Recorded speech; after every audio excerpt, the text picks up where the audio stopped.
상황 속에서 함께 하시는 하나님을 기억하길 원합니다.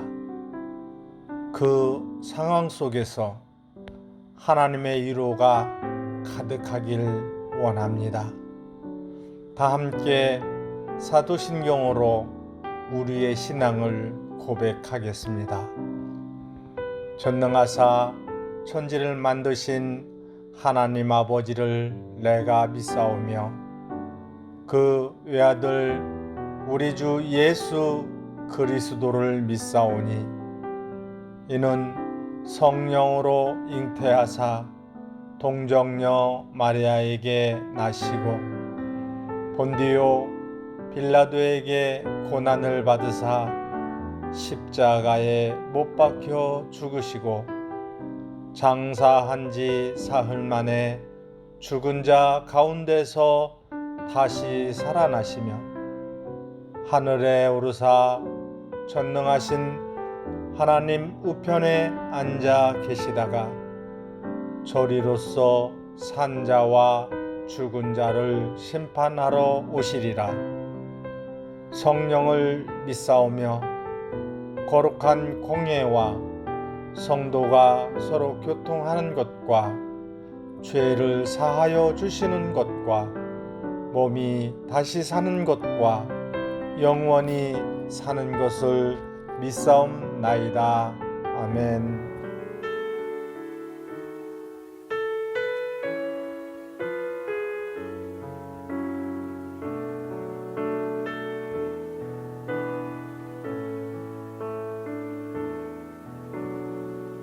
나의 영혼이 잠잠히 하나님만 바라미요 나의 구원이 그에게서 나는 도다. 나의 영혼아 잠잠히 하나님만 바라라. 나의 소망이 저에게서 나는 도다. 나의 영혼이 간절히 여호와를 갈망하며 나의 입술이 여호와를 찬양하리.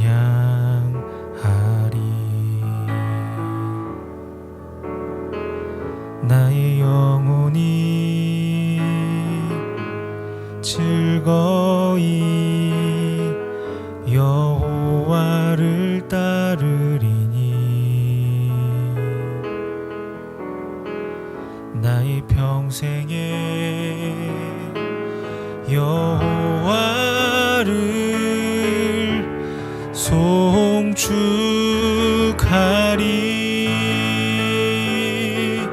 오직 주만이 나의 반석 나의 구원이시니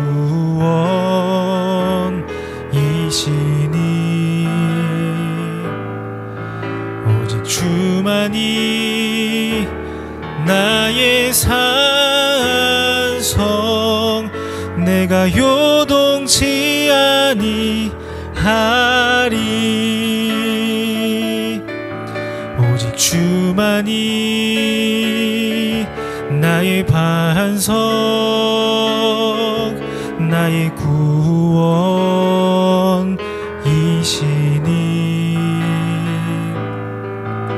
오직 주만이 나의 산성 내가 요동치 아니하리.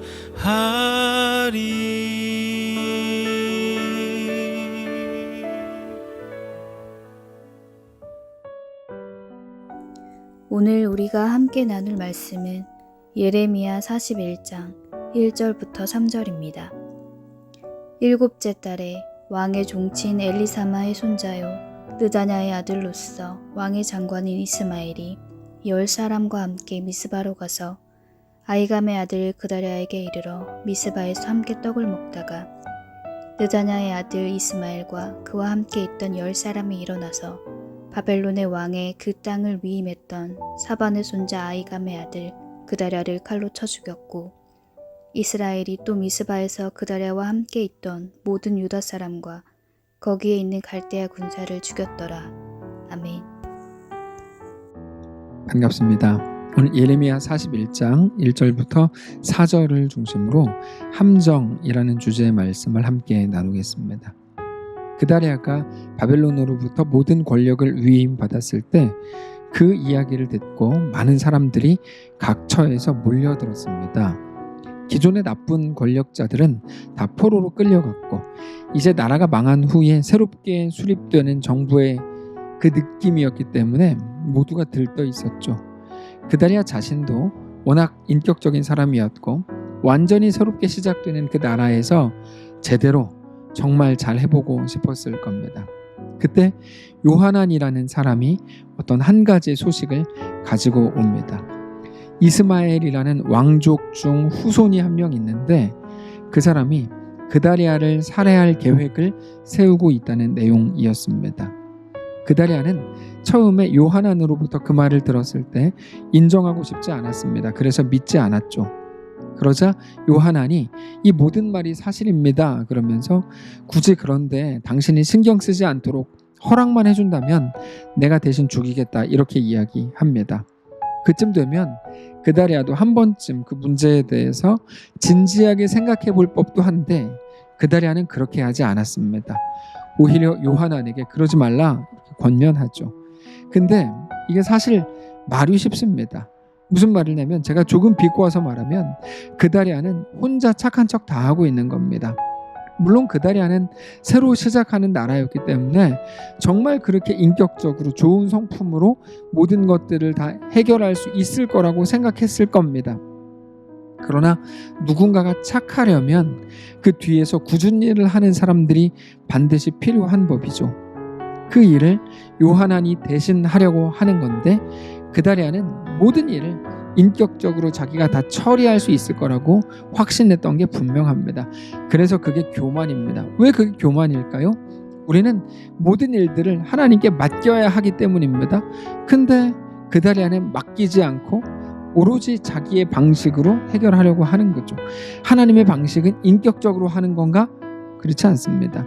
하나님의 방식은 오직 하나입니다. 하나님께 묻고 하는 겁니다. 하나님께 묻고 듣는 방식으로 성도의 삶을 살아가야 되는 거지 세상이 좋아하는 방식으로 인정을 받을 수 있는 방식으로 그렇게 하는 게 아닙니다. 그래서 늘 묻고 듣는 것이 성도의 방식이다 말씀을 드렸습니다. 그러나 그다랴는 자기 자신을 신뢰했습니다. 그것도 너무너무 신뢰했습니다. 자기라면 정말로 잘할 수 있을 거라고 생각했던 겁니다. 그래서 이스마엘이 돌아왔을 때 그를 좋은 손님으로 대합니다. 물론 그다랴가 잘못한 일은 없습니다. 그러나 사람이 잘못하지 않았다고 해서 모든 것이 잘한 것이 되는 것은 아닙니다. 성도는 잘못하지 않는 존재가 아니라 잘하는 존재인데 성도가 잘한다는 것은 실력이 좋다라거나 실수하지 않는다거나 혹은 다른 어떤 사람들이 볼 때 칭찬할 만한 무언가를 가졌다 이런 게 아니고 하나님과 동행한다는 말입니다. 그러나 그다랴는 그저 세상적으로 잘못하지 않는 정도였던 거죠. 그래서 하나님의 지혜, 하나님의 마음을 가지지는 못했던 겁니다. 그 결과 이스마엘을 손님으로서 맞이해 주죠. 그거는 어쩌면 이스마엘이 왕족이었기 때문에 그다랴가 그렇게 한 것일지도 모릅니다. 어쨌든 그렇게 잘 맞이를 해주죠. 그러나 그 이스마엘과 함께 온 10사람에게 떡을 먹다가 죽임을 당하게 됩니다. 1절입니다. 일곱째 달에 왕의 종친 엘리사마의 손자요 느다냐의 아들로서 왕의 장관인 이스마엘이 10사람과 함께 미스바로 가서 아히감의 아들 그다랴에게 이르러 미스바에서 함께 떡을 먹다가 느다냐의 아들 이스마엘과 그와 함께 있던 10사람이 일어나서 바벨론 왕의 그 땅을 위임했던 사반의 손자 아히감의 아들 그다랴를 칼로 쳐 죽였다. 이스마엘은 거기서 멈추지 않았고 그다랴와 함께 있던 유다 사람과 거기 있던 바벨론 군사들까지도 죽입니다. 3절 이스마엘이 또 미스바에서 그다랴와 함께 있던 모든 유다 사람과 거기에 있는 갈대아 군사를 죽였더라. 이제 누구도 이스마엘을 제지하고 꺾을 수 있는 사람이 아무도 없어 보이는 지경에 이르게 됐죠. 거기다가 이스마엘이 그다랴를 죽였다는 사실조차 이틀 동안이나 누구에게도 공개되지 않을 만큼 아주 이 모든 일들이 철저하게 진행이 된 거죠. 4절입니다. 그가 그다랴를 죽인 지 이틀이 되었어도 이 일을 아는 사람이 없었더라. 그러니까 그만큼이나 이스마엘이 나름대로 치밀하고 그렇게 구체적으로 계획을 짜고 작전을 수행했다는 말인데, 그 모든 것들이 여러분, 한 사람이 그렇게까지 치밀하게 계획을 세웠을 때 요하난이 그 모든 것을 이야기를 듣고 그다랴에게 말했다면, 여러분, 도대체 그다랴는 무슨 배짱으로 요하난에게 가만히 있으라 그러면서 요하난을 그렇게 잠재우려고 했던 걸까요? 자기 자신에 대한 과도한 신뢰라고밖에 말할 수 없는 거죠. 어제도 잠깐 말씀을 드렸지만 그다랴의 이런 모습이 너무 안타깝습니다. 나쁜 것 때문에 무너진다. 나쁜 것 때문에 그는 망한다. 여러분, 그거는 오히려 이해가 됩니다. 그런데 모든 좋은 것이 우리를 무너뜨릴 수 있다는 것을 생각할 때 조금 섬뜩하기까지 한 거죠. 우리는 좋은 것의 함정이 무엇인지를 알아야 합니다. 좋은 것은 우리를 안심하게 합니다. 안심하게 한다는 말은 우리를 하나님으로부터 멀리 떨어뜨려 놓는다는 말입니다. 안심이 그렇게 무섭습니다. 그다랴가 가졌던 그 전제들, 나는 인격적이다, 사람들이 나를 좋아한다, 나는 정치력이 있어서 이스마엘이라도 설득할 수 있다, 그런 스스로의 장점에 대한 안심과 믿음이 결국 그다랴를 무너뜨리더라는 겁니다. 여러분, 근데 그건 단지 그다랴 혼자만의 무너짐이 아니었습니다. 이스마엘은 그다랴와 함께 있던 모든 유다 사람들과 심지어 거기 있던 바벨론 군사들까지도 모두 죽입니다. 뿐만 아니라 이제 막 새로운 나라를 시작하나 싶었던 모든 사람들의 기대까지도 한순간에 무너뜨리고 말았죠. 그 모든 함정이 무엇으로 시작된 거예요? 그다랴 스스로에 대한 인정과 확신이죠. 여러분, 우리는 늘 나쁜 것을 경계하라는 생각을 가지고 살아갑니다. 근데 우리를 정말 무너뜨리는 것은 나쁜 것들이 아닙니다. 우리는 우리 속에 있는 좋은 것들 때문에 무너집니다. 그것들이 주는 안심 때문입니다. 결국에 우리가 가장 경계해야 되는 것은 안심입니다. 우리가 매일같이 추구하는 안정이야말로 우리가 가장 경계해야 된다는 말입니다. 그래서 안정은 이 시대의 마지막 우상인 것이죠. 그럼에도 우리는 습관적으로 안심할 수 있는 환경, 안심할 수 있는 무언가를 늘 구하는데 정신이 없습니다. 그거를 당연한 거라고 여깁니다. 그러나 하나님은 우리의 안정을 통해서 일하시지 않습니다. 하나님은 더 많은 경우에 우리의 위기 속에서 일하시고, 우리의 무너짐 속에서 일하시고, 우리의 눈물과 한숨을 통해 역사하십니다. 그래서 우리 앞에 있는 모든 종류의 아픔과 곤고함과 고통과 위기야말로 우리를 무너뜨리는 게 아니라 하나님의 놀라운 은혜를 맛보게 할 좋은 기회가 된다는 것을 믿으시기 바랍니다. 사랑하는 성도 여러분, 다시 한번 강력히 말씀을 드리지만 위기는 우리를 무너뜨리지 못합니다. 위기에는 우리를 무너뜨릴 만한 능력도 없고 그럴 힘도 없습니다. 어떤 상황인지 어떤 환경인지의 문제가 아닙니다. 그럼 뭡니까? 오직 하나님과의 관계입니다. 너희가 많은 열매를 맺으려거든 어떻게 해야 된다고? 열심히 해라. 그렇지 않죠? 가지가 나무에 붙어 있어야 된다. 그렇게 말씀을 하시잖아요. 오늘 본문을 통해 우리에게 보여주시는 게 바로 그건 거예요. 우리의 안심할 만한 평화가 우리를 살리는 거 아니랍니다. 무엇입니까? 오직 하나님과의 관계죠. 하나님 안에 내가 거하는 것, 그 한 가지입니다. 요한복음 15장의 말씀을 한번 봅시다. 1절부터인데요. 나는 참 포도나무요 내 아버지는 농부라. 무릇 나에게 붙어 있어 열매를 맺지 않는 가지는 아버지께서 그것을 제거해 버리시고 무릇 열매를 맺는 가지는 더 열매를 맺게 하려 하여 그것을 깨끗하게 하시느니라. 너희는 내가 일러준 말로 이미 깨끗하여졌으니 내 안에 거하라. 나도 너희 안에 거하리라. 자, 하나님께서 무엇을 말씀하십니까? 열매를 맺으라고 하시죠. 열매를 못 맺으면 꺾여 버려질 거고, 열매를 맺으면 열매를 더 많이 맺게 하기 위해 깨끗하게 만드신다는 겁니다. 그러니까 우리 생각 속에 열매 맺어야 돼, 열매 맺어야 돼, 이런 생각을 갖게 되죠. 근데 그 다음 말씀을 보면 열매는 우리가 스스로 맺는 게 아니다. 이게 하나님이 주시는 말씀이에요. 4절부터 다시 보시면 내 안에 거하라 나도 너희 안에 거하리라. 가지가 포도나무에 붙어있지 않으면 스스로 열매를 맺을 수 없음 같이, 바로 이 부분입니다. 열매 맺는 유일한 방법은 무엇이라고요? 가지가 포도나무에 붙어있는 거예요. 너희도 내 안에 있지 않으면 그러하리라. 나는 포도나무요 너희는 가지라. 그가 내 안에 내가 그 안에 거하면 사람이 열매를 많이 맺나니 나를 떠나서는 너희가 아무것도 할 수 없습니다. 사람이 내 안에 거하지 않으면 가지처럼 밖에 벌어져 마르나니 사람들이 그것을 모아다가 불에 던져 사르느니라. 너희가 내 안에 거하고 내 말이 너희 안에 거하면 무엇이든지 원하는 대로 구하라. 그리하면 이루리라. 너희가 열매를 많이 맺으면 내 아버지께서 영광을 받으실 것이요 너희는 내 제자가 되리라. 성도 여러분, 하나님이 우리에게 요구하시고 말씀하시는 게 무엇인지 정말로 알게 되시기를 바랍니다. 그렇게 우리의 삶을 하나님께 온전히 올려드리고 주님께 속한 자로 살게 되시기를 바랍니다.